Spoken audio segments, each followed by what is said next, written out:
Maar hierdie troep, hy ry met die lorry, met die refrigerator op, hierdie koeltrok van die army.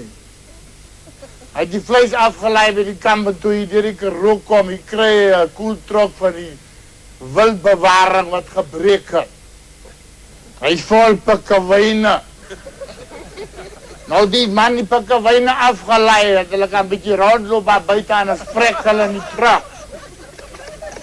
Nou lê die pikkewyne daar onder die bome in die koelte. Want hulle kan nie op die teerpad kom nie, hulle kry warrig. Ander pikkewyn lê daar met 'n kook met 'n strooitjie. Nou stop hierdie man hierdie troep en sê, ek sien jy het 'n koeltrok. Jy het R1000 as jy net vir my hierdie pikkewyne vat. Pretoria toe, dieretuin toe.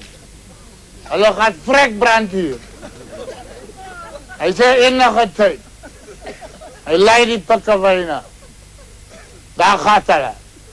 Die later kry die man sy lorry reg en nou sleep hy ook. Hy kom omtrent so 12 uur na die troep daar in Pretoria aan toe daar ingery kom. Hier kom stap die troep.